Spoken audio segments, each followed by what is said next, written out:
And I know that they had to jump through hoops for this to happen.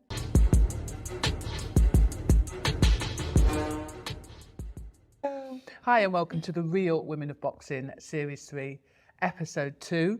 I'm here with the former GB boxer turned professional, Shona Whitwell. Shona, how you doing? I'm good. Thanks for having me. It's a pleasure to be here. It's good to see you. We are here. Let's give a shout out because we're being given this gym for a little bit. So we're in Boxing Futures gym, but it's also my partner. He runs his boxing academy, the Wolves Den, out of it. It's quite fresh and new. It's only been open a couple months, but yeah, it's thriving already.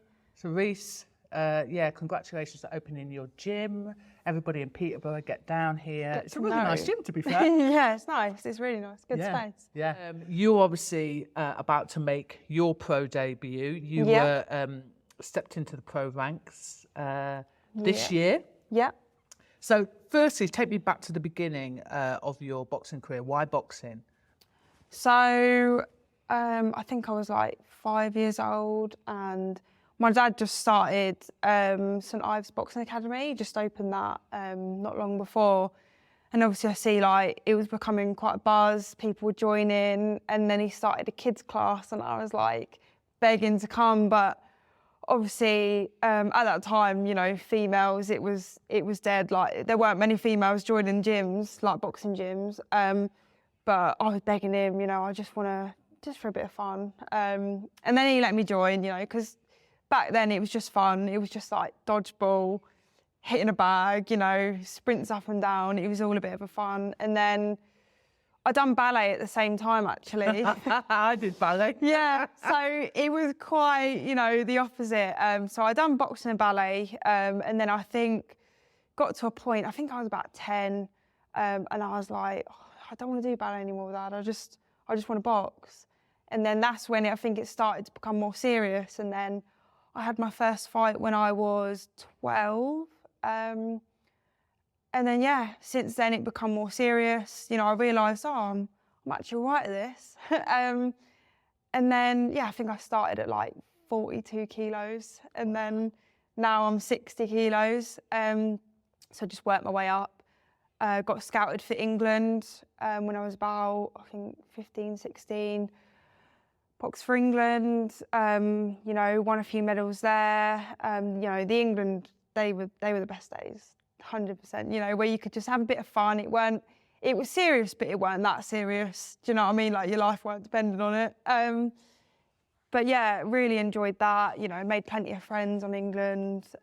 Still friends with them to this day. And then, yeah, I won 7 national titles in total, all the way from schoolgirls to elites. I won elite championships. And then after the elite championships, that's when I got taken on to GB. So, firstly, let's go back to the ballet bit. Yeah. Do you think that helped you with the footwork? Yeah, I think so. And I've heard a lot of stories about people that do ballet as well as boxing and stuff like that. And they tend to usually have better footwork, I believe. So, and obviously, like, you know, I love my footwork. So yeah, obviously I didn't do it for that long. I've done it for a few years, but it was never, ballet was never like serious. That was just a bit on the side. And then I just wanted to put my all into boxing, and that's when it clicked, I think. I was still young, do you know what I mean? I hadn't had my first bout. I was probably about 10 or 11, but then that's when it clicked, like, right, I'm bored of ballet now. I just want to fight. Yeah, two completely different. I just want to hit people. Yeah, exactly. What I think is quite astonishing in particular about your career as an amateur, and we'll get onto the whole GB thing in a minute, but obviously because I was involved in the amateur boxing scene, I have known of you for years. Yeah. You've won 7 national titles, you've boxed internationally, and yet it seems to me that you are less known than a lot of the other people on GB. Would I be correct in thinking that? Yeah, well, that's why I got the nickname The Ghost. So my dad would call me the 60 kilogram ghost because, like I'd always be there, just like in the shadows. Just lurking just about. lurking, like I'd always be like the underdog for one. Yeah. I'd always be just lurking in the shadows, and like I feel like even, you know, through England, through GB, like especially on GB, I feel like I just got overlooked, and yeah, just was always there. But you know, even like silly things like articles and stuff, people would send me articles, oh, they've missed your name out there, like, do you know what I mean? Just silly things like that, like I'd just get forgotten about and overlooked. And yeah, so my dad would joke around saying, oh, 60 kilogram ghost, and it's kind of just stuck, to be fair. But yeah, it is what it is. Like I've always been the underdog. You know, when I went into the elite championships for my first year, I was the underdog there. You know, you had Louise Orton, you had Amy Broadhurst, you had Sandy Ryan, all in that category. So I was going in like, Jesus, this is going to be tough. Might as well pack the bags and go home. And that for me was, even still to this day, the best moment of my career, because I had to beat some good names, you know, and going into that ring with Sandy Ryan at the time, she was world silver medalist, and going into that ring knowing that, and my dad had spoke to everyone on that day, and they were like, oh God, she's got a tough one here, like, I don't really think, you know what I mean, it's a bit early for her. And everyone would say it, and like you said earlier, oh, you don't say it, but they were saying it. And to be fair, there's a part of me that goes, I mean, they shouldn't have really done it when it's your dad's your coach. Yeah. Do you know what I mean? I can understand why they'd said it. It was my first year as a senior. I understand them saying it, but to say it to your dad, who's your coach, who's about to go in your corner, to me sounds a little bit like sabotage. I'm just saying. Yeah. Obviously, some of them were people that were up on the GB setup. Some of them were just people in the audience. Some were just people that knew us. But yeah, they were all like saying the same thing. And I was like, I was out of the conversation, but I was still there. That's my point. Yeah, so I could obviously hear it all. And my dad would like be like, oh, let's show it, prove everyone wrong, you know? And then when I did win, you know, my dad threw the towel down and he was like, I told you. Because it just, obviously, like, we just both believed in my ability. And then, you know, that was like the finals for me. But, you know, that was actually the semi-finals, beating Sandy. And then that kind of got GB's attention then. They were like, who is this girl? And then going into the finals, I had to beat Louise Orton. And then, yeah, obviously beat her, won my first elite championships. And I feel like back then, in those days, like that's when the big names were like in the elites. You know, you're looking at it now, 60 kilos now is quite dead, to be honest. Like, there's a lot of Shona Whitwells there where people don't know who they are. But honestly, it was just mad. But yeah, that's still a massive highlight of my career, 100%.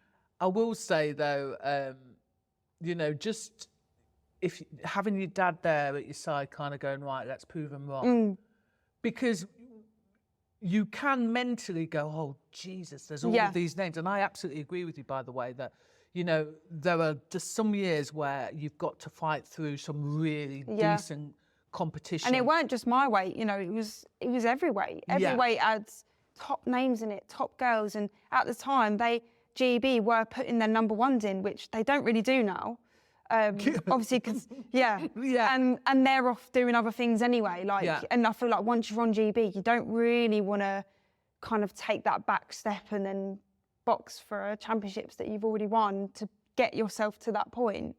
But yeah, in those days, like, you know, all the big dogs were in it. So So yeah, I'm guessing then you obviously go for all your trials and everything. You get on Team GB.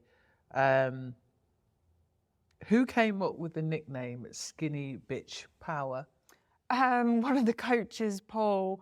He'd always take me on the pads and he'd try and big me up, and then he was like, come on, you got skinny bitch power. Because obviously, like, I'm very skinny, and obviously I'm at 60, you got big punches in there. So I think he was trying to, like, big me up, and he was like, come on, like, you know, you've got noodle arms, but you actually, like, you're actually quite, you know, you're quite strong. I think, you know, like, people that are built like me, they flick their shots and you still feel them. You know, you haven't got, like, big muscles and stuff like that, and you're not built, but, you know, that kind of you flick your shots and, people still feel them. So I think that's what he was getting at. So yeah, I make a joke out of it because it's quite funny. It is actually quite funny. But I like the fact that you've got noodle arms in one breast. And that's a backhanded compliment. You've got noodle arms, but you've got skinny bits. Yeah, it's funny. Yeah, so, you get on GB and then you have injuries and then you're released due to a head injury. Yeah. Can you kind of elaborate on what happened? Yeah, so I've been on GB. I was on GB for about 8 years, and I'd say half of that time, it was COVID. I was out with injuries. I got released from the programme. So it's definitely been a roller coaster. So I feel like I didn't really reach my full potential, to be honest, because I just had all that time out. But yeah, so after I won the elites, they sent me to the European Union Championships at the time. And they kind of just threw me in the deep end because I was only just got on the programme, and I went there, I think it was in Italy. I went there and I was with Sandy Ryan, obviously she'd moved up then, Lauren Price, Lisa Whiteside, Crystal Barker. Wow, yeah. Natasha Gale. So, and then there was just little old me, just there. I was just like, okay. But Lisa Whiteside, she looked after me. She was amazing. Good girl. Because it was quite daunting for me because I'd just got on and these had been around for a long time, and they were all pally and stuff. But yeah, Lisa looked after me. So, so I boxed someone called Agnes from Sweden. I mean, I've beat her 3 times now. She just went to the Olympics, just gone.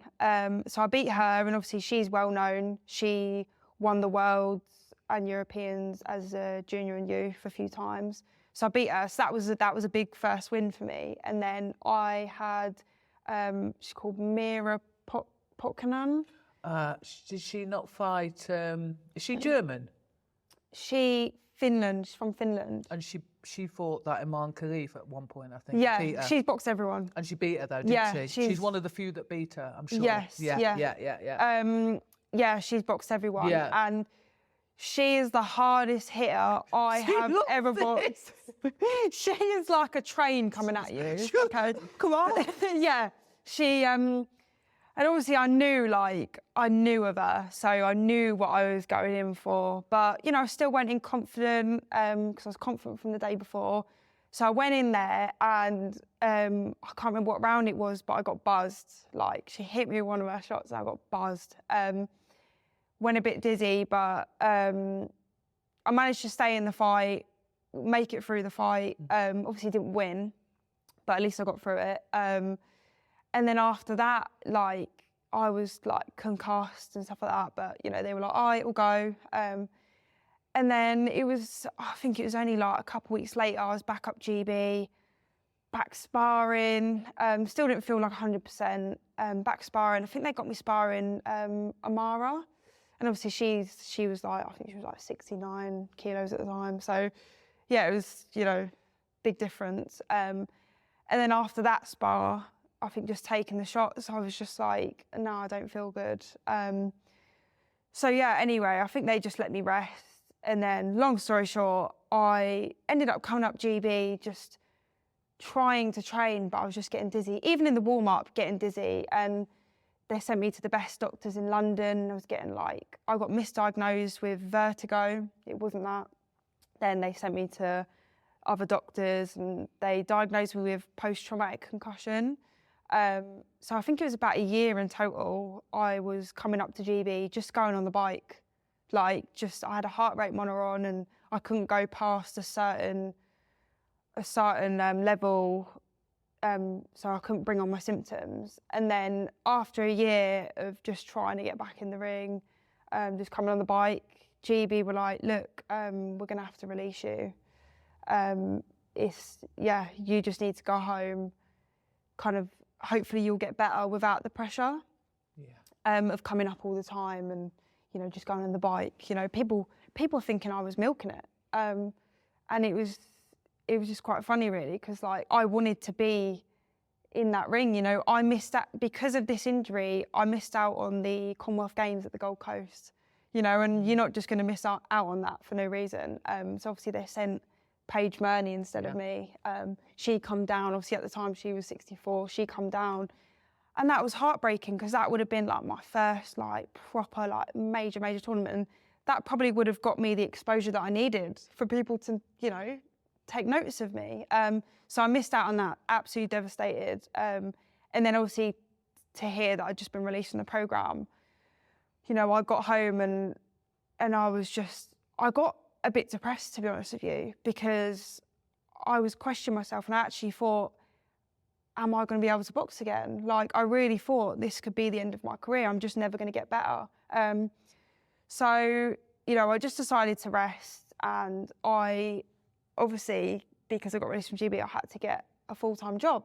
So I worked at this place called Move With Us for 2 months, and I absolutely hated it. I absolutely hated it. I need boxing again. It was horrible. I was in an office. I was getting fat. I mean, you probably wouldn't believe it, but I was just, you know, eating biscuits all day. It was horrible. Didn't enjoy it one bit. And then on the sidelines, someone had recommended a chiropractor. So I thought, I'm going to give it a go. You know, I've done everything. I've tried everything, everyone. You know, I've been to the best places in London and they still can't cure me. So I went to a chiropractor, and after the first session, I just noted a difference straight away. There was no pressure in my head.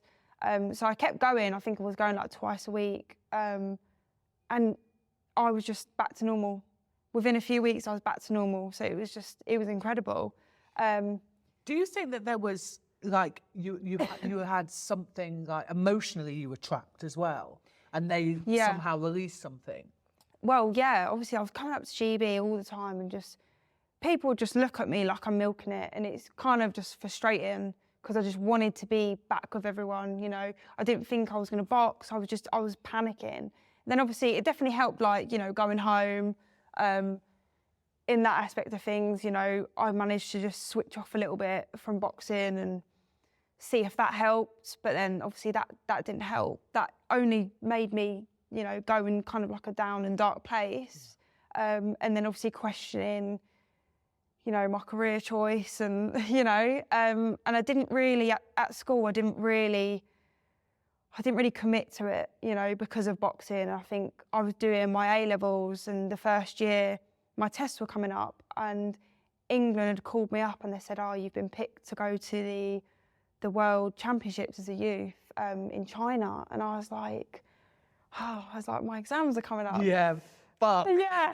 Yeah. And then I, obviously spoke to the school and that, and they wouldn't let me do both. I was like, you are joking me. Yeah. Like, because you wouldn't have that now. I feel like they're more understanding now. Yeah, that's a huge opportunity. Yeah, and I couldn't miss it. I could not miss it. So I just sacked off my exams. I'm going to be honest with you. I think that nowadays people would probably say you could just postpone your education. Yeah. What's likely to happen by, you know, okay, you're going to be in class with people that are younger than you. Who cares? Yeah. But I feel like at that time, they just weren't understanding. They didn't give me any alternative. It was like, you either go there or you do your exams, which was quite frustrating. Yeah. But, you know, I'd never been a fan of education anyway, so I was just like, see ya. Yeah. And then, so you obviously, you've mentioned that you've suffered a little bit from depression because of this situation. You're not getting better. No one seems to have the answers. Then I'm sure that's a kind of chicken and egg situation where the more you think about it, the more stressed and frustrated you are. 100%. You know, that's going to have... I'm missing out on big things. I'm like, do you know what I mean? So still haunts me to this day, you know, the Gold Coast, like, missing out on that was, it was heartbreaking. But yeah, obviously managed to get better with this chiropractor. So it was amazing, like, it was great. And then I was like, right, because GB always said, like, once you're better, you can come back. You know, I never knew if that was actually, like, facts or, you know, I'd have to do championships again, I don't know. But anyway, I thought, right, I've been out for a long time now. It was 18 months in total. And I was like, right, I'm going to have, like, kind of like a comeback fight before I get on GB. So I entered the women's Winter Box Cup. Yes. And then yeah, boxing that. I won that, and then I won best boxer, and yeah, that was great. That was a confidence boost, and then I knew like, right, I've been in now, I've done it. I'm gonna get myself back, and then yeah, just GB took me back on, and that was that. The rest was history. Like, So you basically, you've clawed your way yeah, back onto the GB, because to be fair, that's absolutely phenomenal that you went through all of that and then you still get back on yeah. to, you know. That's what I mean. They were like, no one's done this before. It is amazing. Yeah. So And yeah. what you know, are there any points where that you can remember that something clicked and changed for you, and that's where you became motivated to get back on the horse? I think it was just feeling better. Like as soon as I felt better, as soon as like those symptoms had gone, because they were bad. Do you know what I mean? They were pressure in the head. I was dizzy all the time. As soon as I felt better, that was it. Like I was motivated. And then as soon as I won the Winter Box Cup, got best boxer, like I felt like I was on a roll then, and I was like, right, I'm in good stead now. I need to get back on GB. And then they took me back on, and then that was great. Obviously, I've had another injury. I tore my meniscus, so that put me out for even longer. That was, I think that was 2019. Obviously, my head injury, that was 2017. So it wasn't that long after I'd made it back. That was actually during COVID, because I was running too much. It was the only thing you could do. So I was just running every day, making the most of the exercise that you're allowed, you was assigned. Yeah. And then, yeah, tore my meniscus from that, and then had to get that sorted.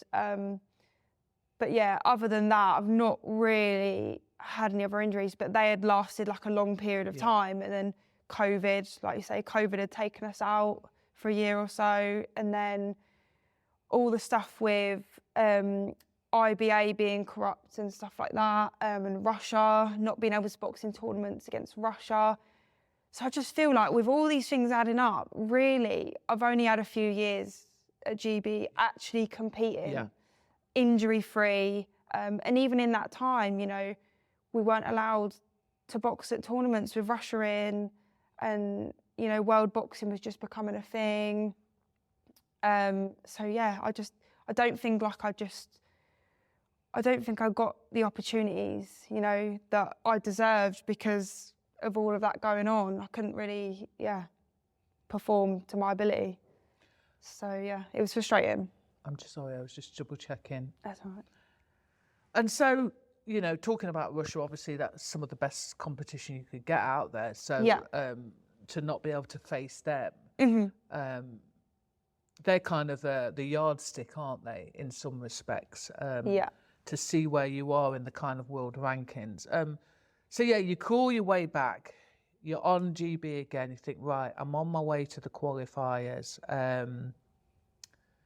Everything seems to be going well, and then don't you suffer another injury? Yeah. So this was before I got selected, but obviously I knew like I'd earned that spot for the qualifiers anyway, you know, because of what I'd won before, gold medals previously. But yeah, I think it was 6 or 7 weeks out from the qualifiers. So they tell you quite late anyway. But obviously I knew. But yeah, 6 or 7 weeks. We was doing a circuit, was doing S&C, and someone had lobbed the ball, medicine ball, and I was doing like alternating step-ups, and the medicine ball had hit my ankle that was on the floor, and my ankle was just gone like that.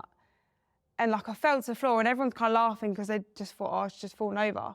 But then I see my ankle just ballooned up, and I was like, "You are joking? Yeah, you are. Like, really? You are kidding me? Really? Really? Like, I must have the worst luck in the world. Like, we will get onto that. But yeah, so my ankle swelled up. Luckily, there was no broken bones, because obviously that I would have had to go in a cast. I wouldn't have been able to go.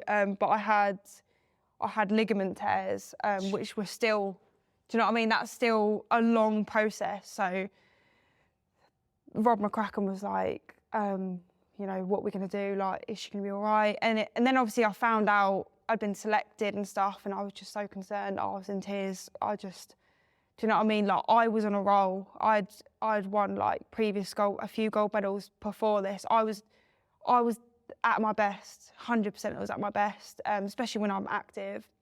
And then for that to happen, and obviously I had to take time off for the swelling to go down. Then it was rehab like 4 times a day. And I'm so focused on the rehab and like getting back into the ring that, do you know what I mean? You just ain't got that time. It was only like 6 or 7 weeks before the actual qualifiers. So basically you go to the first qualifiers. To use your words, you didn't perform, but there's always a second qualifiers, isn't there, to go to. We know everything's done by performance with GB. Yeah. The next thing we know, the Irish boxer Amy Broadhurst is chosen to go and represent Team GB. You know, how did that conversation go? Well, there was another qualifier. There's 3 in total. The first one that I went to was a year before the second one. Just under a year. So during that time, obviously I'd pick myself up, dust myself off, and then won a few more medals, the spot again. So obviously, it's based on performance and about what you do up until the qualifiers. So then obviously got picked again. And then, so this is coming back to why I'm so unlucky. Like the girls say I'm part of the 2% club because the girls, the 2% club. That's good. I'm glad you combined the humour with it though. You got to laugh or you'll cry. So I obviously went out there and they told me straight away that I'd drawn the girl that I just lost to in the last qualifier. Oh my God, please. So both qualifiers, first round, drew this girl twice. And there was, I think there was 40 odd girls, because it was like a world qualifier. There was 40 odd girls, and out of those 40 girls, I drew that one girl that I'd already just boxed and lost to. 2% chance of that happening. That's why I'm doing it. I mean, I don't want to laugh, but I'm a little bit like, really? Yeah, really. I'm told that everything that's happened to get to this point. Anyway, you know, you should still be like, right, I can beat this girl. Yeah. You know, I've beaten her before. When I did beat her, it was a split. It was real close. Do you know what I mean? Flip of a coin. But I was like, I'm not injured this time. Whatever. Obviously felt good, had a better prep, much better prep. We went to a CC in Italy for a training camp before. Everything was going well. Then I went out there, and then when they told me I had the girl from Kosovo, I just kind of felt the pressure then. I was like, right, I could have just had, like, it was funny as well, because when I was in the change room warming up for this fight, I must have seen about 10 other girls that I'd already beat that were in this qualifier. Yeah, come on. It's crazy. And obviously they went on to qualify. I think 3 of them that had got the qualifying spots were 3 girls that I beat. And I was just like, oh. Anyway, so went on to box the Kosovo girl. It was almost like what AJ was like in that Dubois fight. Like, my head just was not there. You know, when it's just like you're in autopilot. I got so nervous and I really felt the pressure. My partner was there as well to support me, and before, it was in the morning, I just had some porridge, struggled to get it down me because I weren't feeling very hungry. And I literally threw up on him. Wow. Everything that I'd just eaten, literally threw it all up on him because of just that pressure was just on me. And then I couldn't get anything else down me. So I had nothing in my system like going into that fight. I was just so worked up about it. And then, by the time I got in there, I had nothing left. Like, just on autopilot, had no energy. And then that was that. The fight just happened like that. And I was like, what just happened? But it's become apparent to me now that now I've took a step back and I'm not on GB anymore and stuff like that. I realised the pressure that I was under, and you know, I've never had like anxiety before, but I was getting anxious about this fight days before. As soon as I found out, and I think I had 2 or 3 days before I actually boxed, I was getting so anxious. And just being up GB, obviously I'm sure we'll go into it more, but just being up GB, like you're under constant pressure, you're constantly getting judged and assessed, and I think that just took its toll for me. And then yeah, so that's kind of apparent now, you know, because I've never been sick before a fight. So yeah, it weren't a good feeling. And then obviously distraught because, you know, second chance, I was just like, oh. I did a recent episode with Tori Ellis-Willits, and obviously this is something that I keep hearing. And of course, when you are an athlete trying to prepare for, you know, world level, there is going to be a lot of pressure. The environment is going to be competitive. But it does seem that all of this, she talked about, and Cindy Nagamba's spoken about it, and I'm wondering if you feel the same way, that you're constantly chasing, you know, you get a win, but you don't really even have time to sort of digest it, and then you're constantly chasing and looking forward to the next one rather than going, oh my God, that was all right. Or I agree. It's you don't get time to appreciate the wins, you know, and like they're kind of just little wins in your head, but really, like, you're on Team GB, you've just won a gold medal, you've boxed 3 times in 3 days.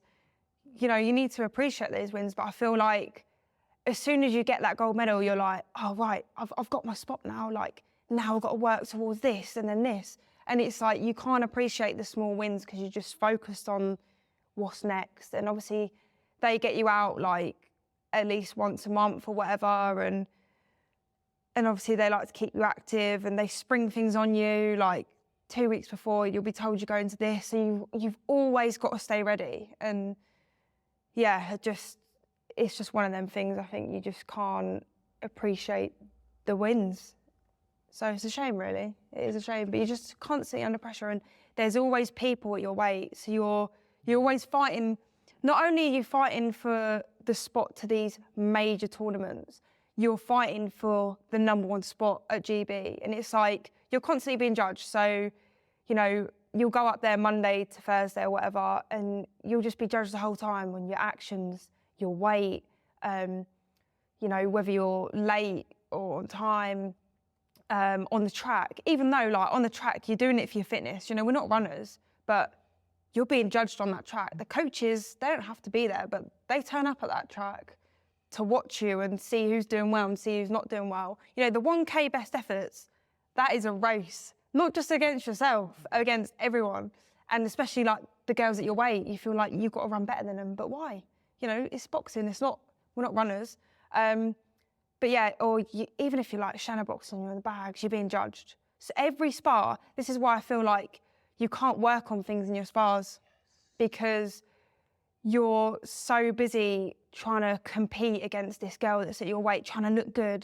Do you know what I mean? And they used to say about Buatsi up GB, where he wouldn't care if he'd get battered in a spar, because he'd be working on one particular thing. I've heard that. And he'd just get battered in the spar, but he'd be working that one thing, and then that would take him on to working on another thing. And then, do you know what I mean? And that might not be the coaches doing that of him, but that's him doing it for himself. I've heard that he would ask questions all the time, and he would sort of be taking notes. Yeah, yeah. And it seems from the conversation that I've had with him that he had almost taken charge of his own learning. Yeah, 100%. And that's like I say, like they might say, oh, it's 4 rounds open or whatever, but in his head, he's going into that spar like, right, I'm just going to work on one thing. And because he knew he was good enough, like he could do that. And if he got battered, he got battered. But to him, that's progress because he's learning that one thing. But yeah, especially for the girls, I feel like it's a bit different because the girls are definitely more heated than the boys. Like there's a lot more beef, a lot more tension because we're girls. Just because. Simple. But yeah, like I say, like you'll be in there sparring, and you know, some of my spars have been stopped by the coaches and we've had to call it a day because they got that heated. that's what I mean. There's no way to learn in those kind of spars because you're just focusing on winning the spar, basically. It's interesting you say that because I'm not particularly a fan of, people like to film spars, and I get it. Yeah. To a degree that you can learn a lot by watching a spar, but particularly when you have someone that's new. Yeah. I don't like to film a spar unless they're doing something wrong and they're adamant that they're doing it right, and I'm like, yeah. This says different. Yeah. I don't want people to feel the pressure all the time. But I equally get it that, and especially if you go sparring in another gym, it then becomes about a performance rather than the spar and a learning spar. Yeah. Because then everybody's watching, all eyes are on you.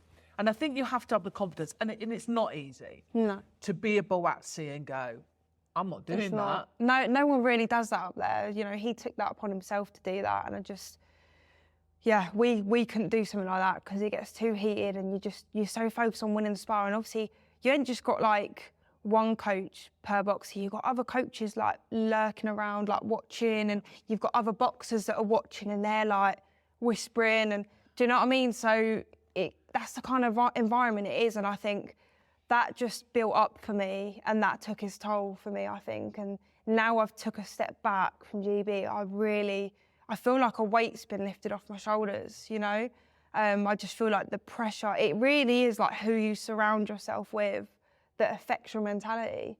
And obviously you're going there, at the beginning, they're all strangers, and then you're trusting these people with your whole career.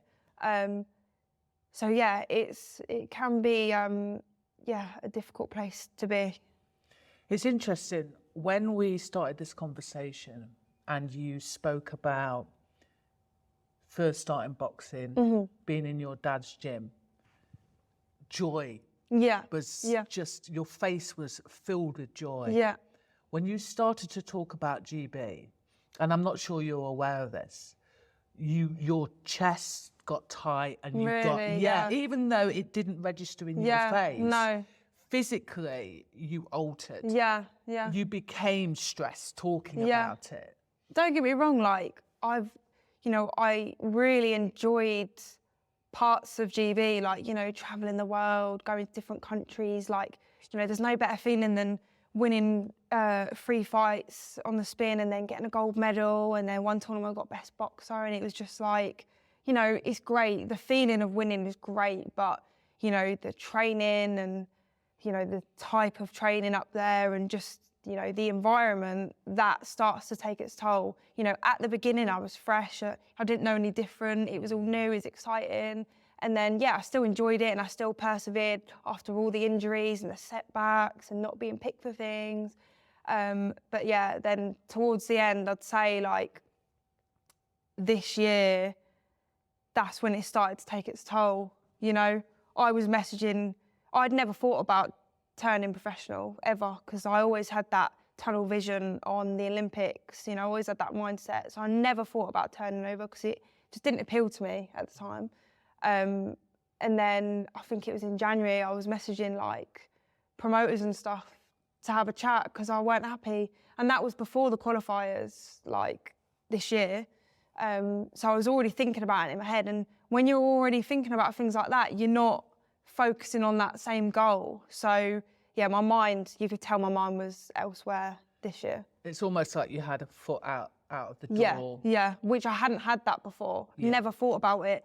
My dad would always mention it, and I just never thought, I'd be like, nah, I'm staying, I'm doing this, I'm committing to it. It feels to me a little bit like all the stress manifested into anxiety. Yeah. And I wonder if stress played a part in you becoming injured all the time. Yeah. Is that the way that your body almost processed the stress, do you think? Yeah, I'm not too sure. Obviously, the big injuries, they were obviously at the beginning of GB, but then, it's when I was at my best, then that's when the anxiety started to take over, and I feel like that's when the pressure, the build-up and everything, it was just on my shoulders, definitely played a part. Yeah. And then we get to the third qualifiers. Yeah. So obviously, as far as I'm aware, still had the #1 spot because, you know, no one else was really active or performing like I was anyway. And then we had another tournament just before the qualifiers. But before this, so I'd just done a camp Monday to Thursday, got home. Thursday night, I get a message from Kelly Harrington. So I'm quite good friends with Kelly. I know Kelly. And she's like, have you seen this? And she sends me an article, and it's about the Irish boxer Amy and about her joining Team GB. And I'm just like, what? Like, I've just been on camp. I've not heard a peep out of this. Nothing's been said. So obviously I'm a bit like, nah. And then I start to Google it, and there's just more and more articles coming out. And I'm like, how bizarre, like no one said nothing. Obviously there's Gemma Richardson at the weight as well. No one said anything to her. So yeah, then obviously I rang Rob McCracken and was just like, what is going on? And, you know, he tries to play it down like, oh, nothing's set in stone yet, we're not too sure. And I was just angry, but long story short, obviously, ended the phone call, and he just said, like, oh, look, if she's coming up there, we'll let you know. I was like, okay. So anyway, the weekend goes, it's Monday, I'm on my way to camp, and I'm about 20 minutes away, and someone messages me saying, Amy's here.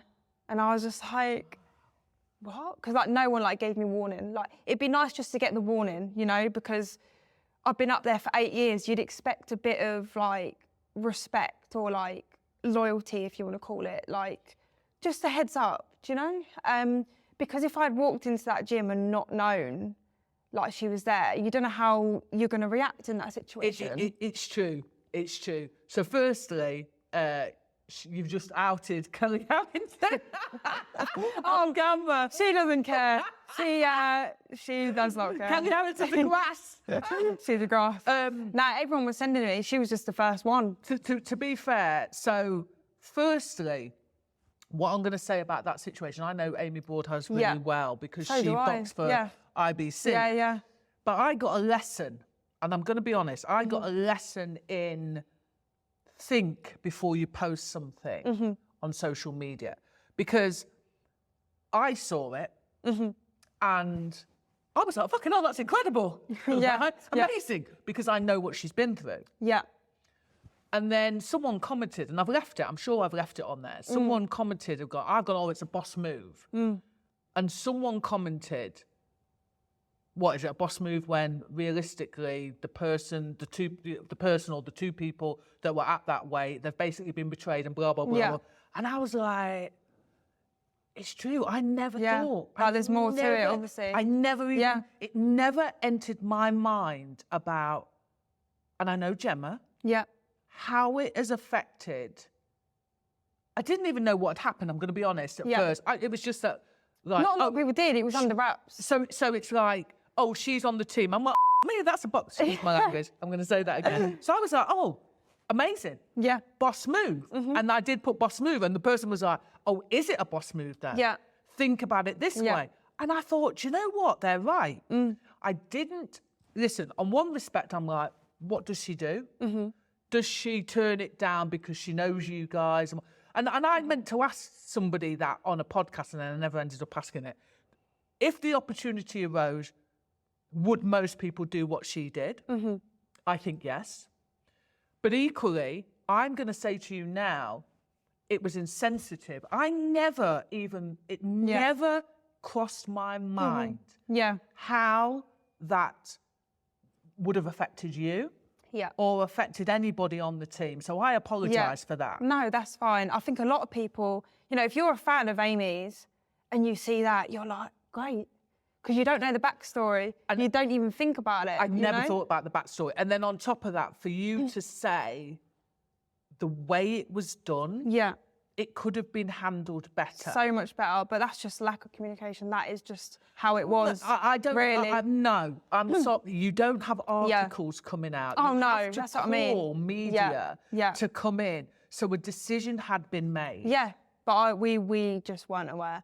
And it was a boxer that obviously informed me she was there. Yeah. And I was like, right. So I had to kind of go back to the house and just kind of get myself together, because obviously I was angry. I was full of anger, because there's one thing reading it in an article, but then for it actually to happen and then still no one said nothing is just like another thing. So obviously I had to get myself together and obviously, yeah, turn up at the gym, and yeah, it was crazy. And what was worse was the way the team, like, they didn't bat an eyelid.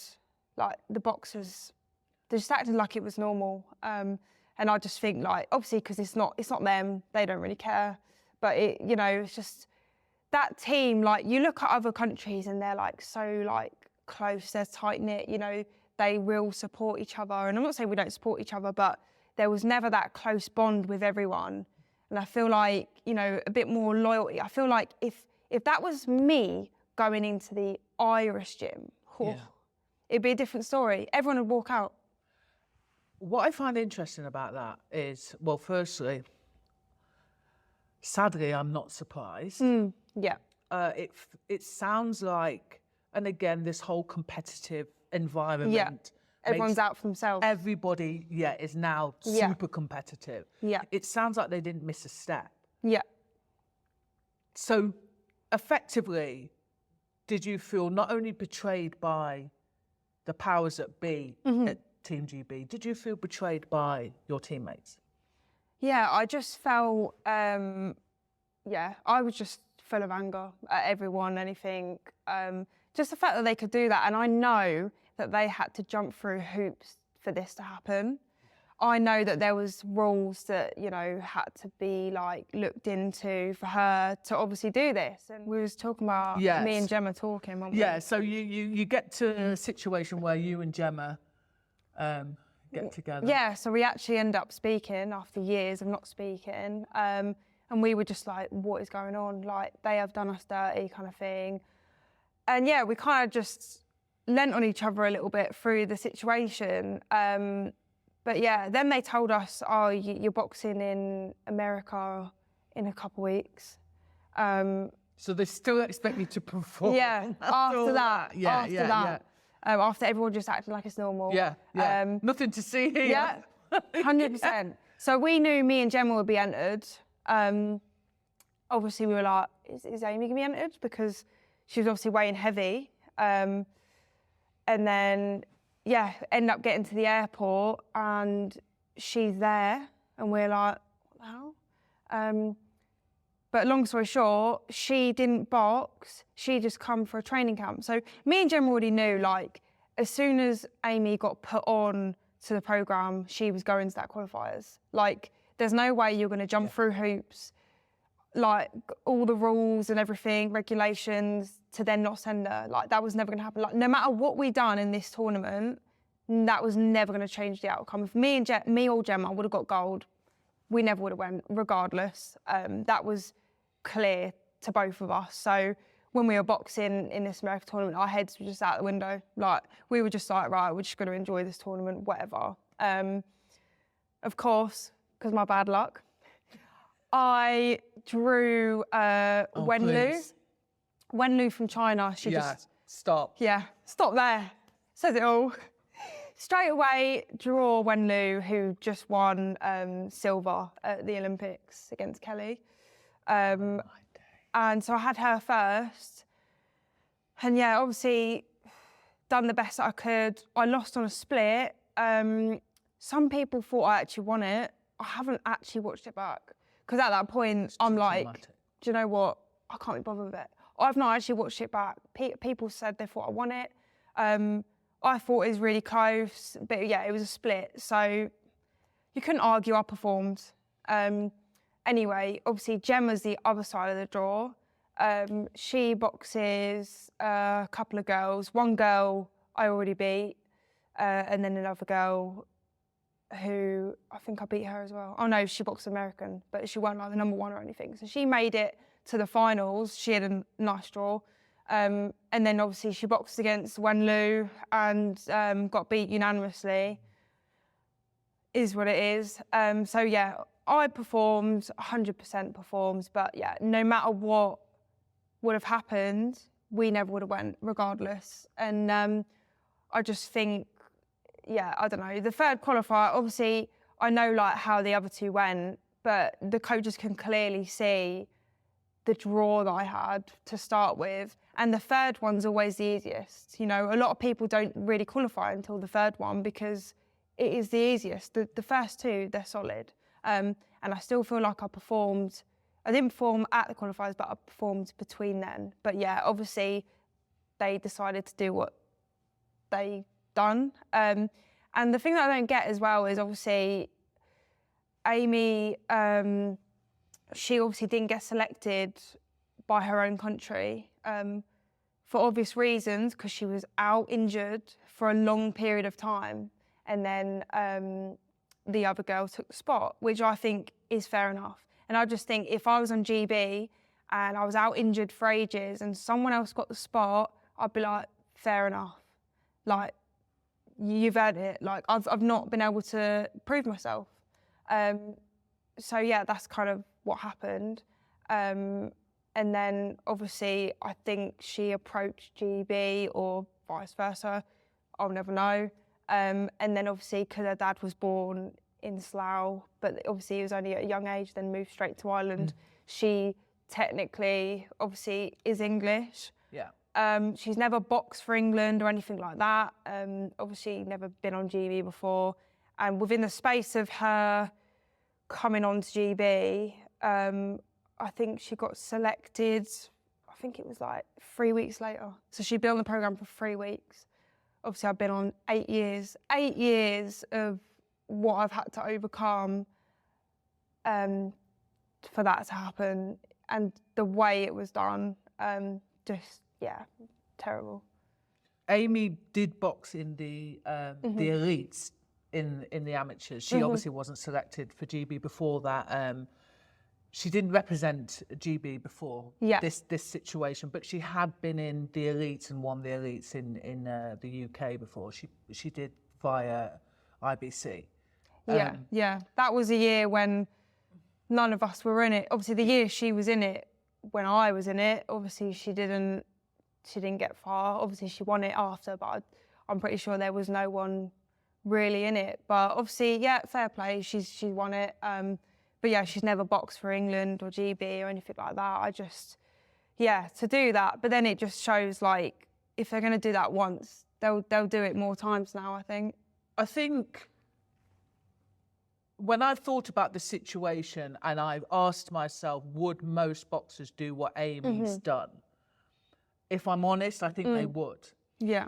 So whilst I understand you're angry, probably angry with Amy, the loyalty is the whole situation, I'm sorry to say, it's almost like your partner cheating on you. Yeah, you're going to be vexed with the woman, but realistically, she owes you nothing. Yeah. But he owes you, GB owes you. Yeah. No, that's what I mean. Of course I can see it from Amy's point of view. Of course, like, she's done what she had to do. Like, you know, she had balls to do that, 100%.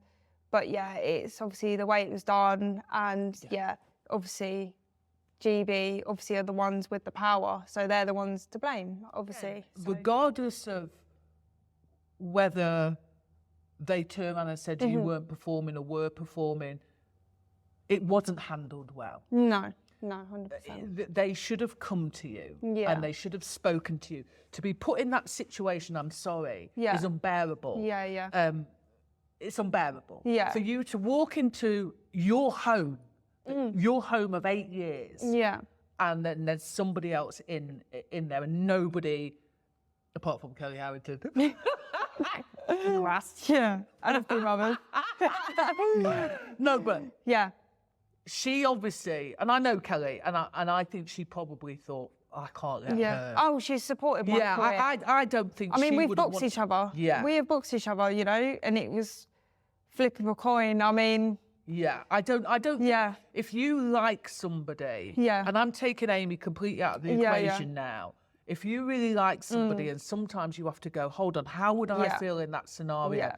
And I don't care whether it comes across as I'm betraying a confidence, whatever. She obviously thought, I can't let Shona go through that. No, she looked after me. Saying? She supported me like throughout my whole career, and her and Amy, I don't think they really go on anyway. But yeah, obviously she was just the first person, and then I had all my friends sending me it, and you know, I've tried to move past it anyway, but I just think morally it's wrong. Just, you know, even if you was in a work environment, like that is a work environment, it's not a job really, but you know, you'd expect like your employers and that to just have respect and just treat you like a human, you know? Simple. Yeah. But so obviously that happened. Amy then went to the qualifiers, which was hard. It's a hard time. And then obviously she didn't qualify. And then that was kind of relief for me. That was kind of like, well, your plan didn't work. You know, that whole plan of what you were trying to do didn't work. And now no one wins. Maybe the Olympics was just never meant to be for me. You know, I just think, I'm trying to believe that, you know, what's meant for me, like, won't pass me. And I just think maybe that was not meant to be. I think sometimes you do have to look at it like that. And that will lead me on very nicely to the next question. Do you think that all of this stuff that you have had to handle, you know, is this realistically the prepping ground for the professionals? Yeah, so I feel like, you know, they say the amateurs is like your apprenticeship. I've had a hard apprenticeship. Yeah, it's definitely set me up nicely because, you know, people do say about how corrupt the pro game is and, you know, that it's, you know, a business now. And I feel like, you know, I'm kind of getting tougher skin now and I'm kind of mentally prepared. You know, I've dealt with a lot of stuff in the amateurs, so now I'm going to take that with me into the pros. And yeah, I just think I'm definitely prepared for it. But I'm enjoying myself now. I'm back home, you know, because being up GB every week in Sheffield, it puts a strain on like relationships, friendships, like me and my partner, just home life, family. You don't, and then you take a step back and everything's about GB. It's like a GB bubble. You don't even think about anything outside. The weekends, you're too tired to do anything. So taking a step back from GB, I've really realised like I've just not been with it. You know, I've just been in this bubble. Like the only thing that matters is GB. And now everything matters to me. You know, I'm trying new things. I went on a hike the other week and I hate walking. So I'm trying, I feel like I'm trying to like, find myself again, you know? It's like I'm trying to find myself because I don't even know who I am because I've just been in that bubble. So I'm trying new things. You know, I'm spending loads of time with my partner now, which, you know, was a strain on that before. You know, I've got 2 dogs at home, so I can actually like be there.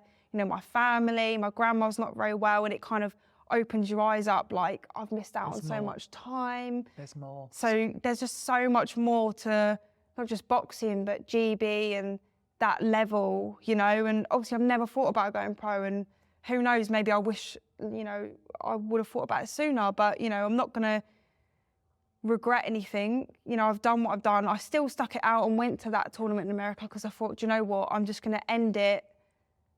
Or kind of, obviously I lost, but kind of just go out there, perform, and just not think about all the outside stuff going on. I'm just going to be me, end it on that, finish on a performance, and then I'll move on. And then I've got to have a whole new mindset, whole different goals that I'm not even used to now. But yeah, I'm excited for it, to be fair. Do you know what I was thinking of then when you said I'm going to go out there and I'm going to end it on a high? Yeah. I had a vision of Michael Conlon. Yeah. That Michael Conlon moment. Do you know what I mean? Yeah, I do know what you mean. Yeah, it feels like a bit like, I tell you what, I'm going to perform and then I'm going to leave. Yeah, because Reese was like, my partner was like, just don't bother, just go. Do you know what I mean? Just go. And I'm like you. Yeah. I just had to do it. Yeah. It's like Sandy, she had to go and fight after what happened to her. I just feel like, I couldn't just leave it how it was, do you know? I just wanted to go out there, yeah, and then you know it's your last tournament. Do you know what I mean? And then you just go out there, do what you got to do, and it was just another opportunity. I just took it for what it was. It was America. I just enjoyed it. Yeah, it was good. It was good. So you draw a line in the sand, and then you turn over. Yeah. And you're going to be trained by the wonderful Tony Sims and John Ryder. Yeah. John Ryder is a quality fighter. Yeah, southpaw as well, which Quality. helps with me because I'm a southpaw, and I think some people don't like working with southpaws. But if you You are, can't pad him, that's why. If you are a fellow southpaw boxer, you know, I think that's really going to add to my game because he's an aggressive southpaw. Obviously, I'm not really aggressive, but that's what I'm trying to be more of, you know. But yeah, I am actually really excited for that. It's going to be a fun journey, yeah, 100%. And I know I'm in good hands. You are two legends in the game. Yeah. Two legends in the game. I think, it's going to be absolutely amazing. I was excited when I saw who you were working with, to be fair. Yeah. So have you found that whole transition from training in the amateurs and all of that pressure, and has that relieved a little bit? And also, you know, have you seen sort of the difference in the kind of training regimes? And so when I left GB, I'm not gonna lie to you, I had a couple months off because I needed to switch off. And up GB, you never have time off. You have a couple weeks in the summer, a couple weeks of Christmas, and then that's it. So I just wanted to enjoy 2 months of just being me, finding who I am, and just, enjoying like family, friends, all that stuff that I've missed out on.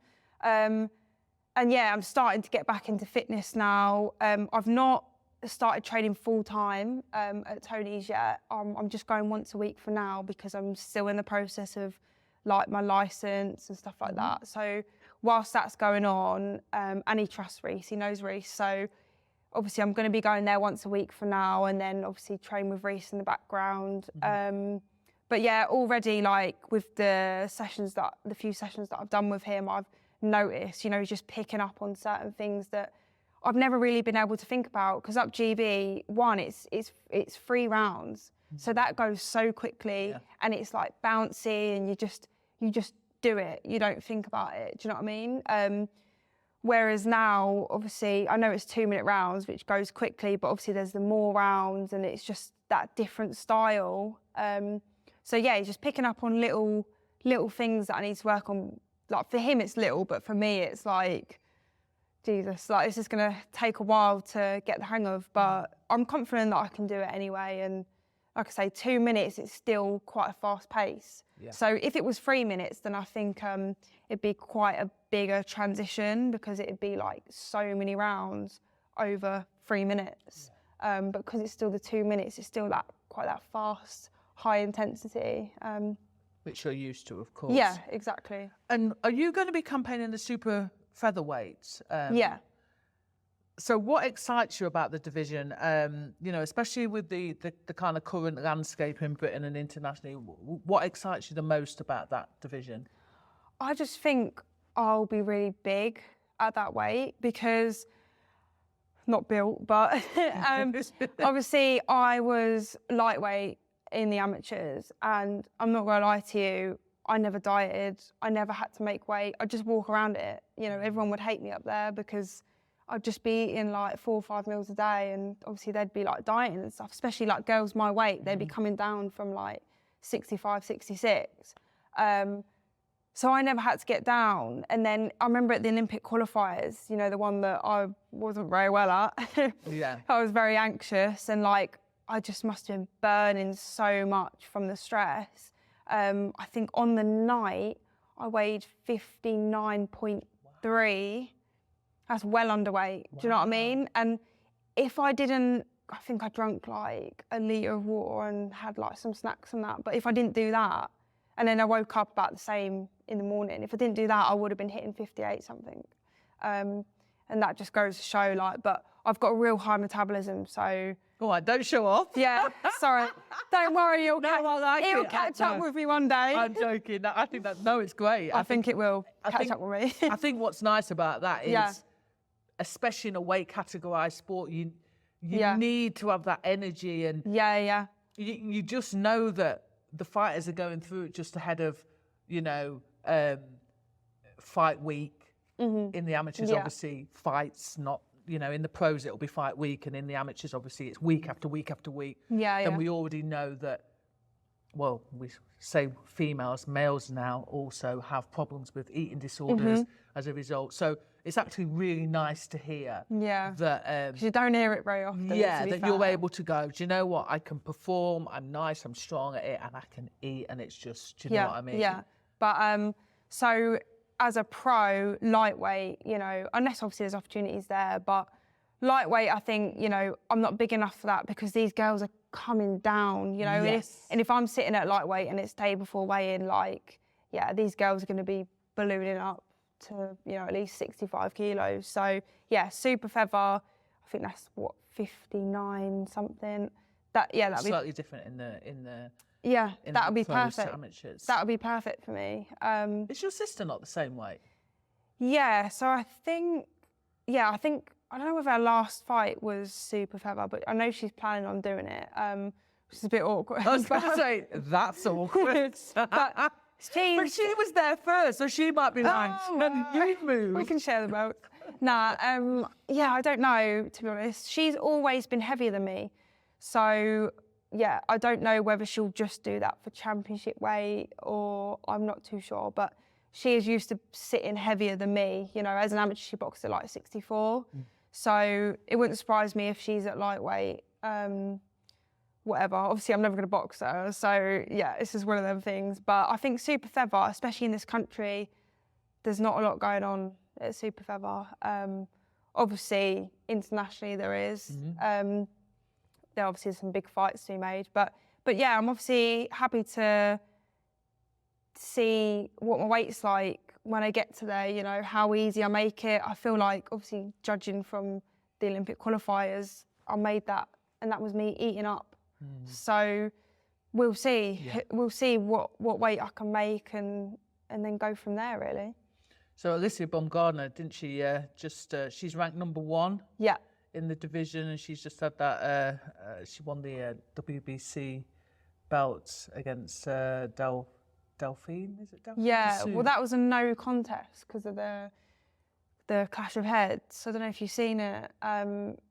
They clashed heads in the 4th round, and because they didn't complete the 4th round, it was classed as a no contest. Ah, okay, I didn't see the fight. But obviously, she still has the belts and everything. So she retained, effectively, she just retained. And I had her, she would have won that fight for me anyway. I think she hurt Pursoon a couple times, and I think as the rounds would have gone on, I think probably could have seen her get her out of there. So, but obviously Pursoon, she's tough as nails. Tough as nails. I mean, this woman's crazy, but crazy. But you've got Ellen Mekhaled. Is Beatrice Ferreira at that weight and all? Well, she's lightweight. I've actually boxed her in the amateurs as well. I box everyone in the amateurs, let's be honest. Just crazy. Not when you need to box. Yeah, exactly. or I box them people like for a medal or something like that. It's like all the hard ones. Like the Europeans, I had 3 fights, and my 3rd fight was against Kelly Harrington. Yeah, come on, stop. Yeah, like. I think when the draw comes out and you're just like, please God, please, and then like, it's. But it was a 3-2 split. It was flip of a coin. And I think sometimes you just have to go. But I just knew, like, with her name anyway, 3-2 split. Yeah, it's just one of them things. But that was for a medal, and it's just, God. So if you look at my record, it obviously speaks for itself, like the people that I've beat, people that I've boxed. But obviously, if you look at the medals, like major medals, obviously that doesn't speak for itself because of the draws and stuff like that. You'd have to know the amateur scene and know who you've come up against. And like you said earlier, there were just, and this is no fault of anybody's, it's just some years it's packed chocker full of quality fighters. Unfortunately for you,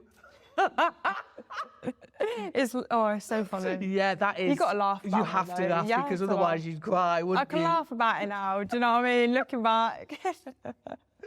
But so are you going to move to Essex full time when it's camps, or are you going to? So I'm just going to go there during the week. I think it's about an hour and a quarter away. Oh, some good fighters though there. Yeah. Coming through. Maisie Rose Courtney. Yeah, obviously I was good friends with Maisie. Jimmy Sains. Jimmy Sains, Quality. George Liddard. Yeah, they boxed. They boxed well. Yeah. Just making sure that doesn't turn off. Yeah, they boxed really well. Yeah, yesterday. last night they've done amazing. But you know what's nice? Like obviously, usually there's quite big names in that gym, but at the moment it's just upcoming prospects, which is nice. That's what I was There's thinking. no big personalities. Everyone's just kind of on the same path. That's what I like, you know. And I think he probably might get a few more coming through, maybe from GB and stuff like that. So that'll be exciting. There'll just be a buzz, you know, and everyone's just on the same level. So I think it would also for him, you know, obviously it's great to have all these good quality fighters, but, you know, he is such a legend in the game, but I'm sure he's still learning. And then to get some fresh meat. Yeah. And then being able to go, okay, well, let me see how I can mould these athletes. It'd be exciting for him as well. Yeah, what made me confident is that he's got Maisie Rose. He's already got a female, because I was looking at some gyms in London and obviously not all of them have females, but it gives you confidence when, you know, they're actually taking an interest in female boxing and, you know, they've got a female in the gym. Because if I was the only female there, it'd kind of be a bit like, But yeah, I'm confident. I've obviously made the right choice, and yeah, I think there'll be big things to come, like with me training there, definitely. I know you haven't had your debut yet, but have you got kind of a clear path in your own mind as to where you want to be?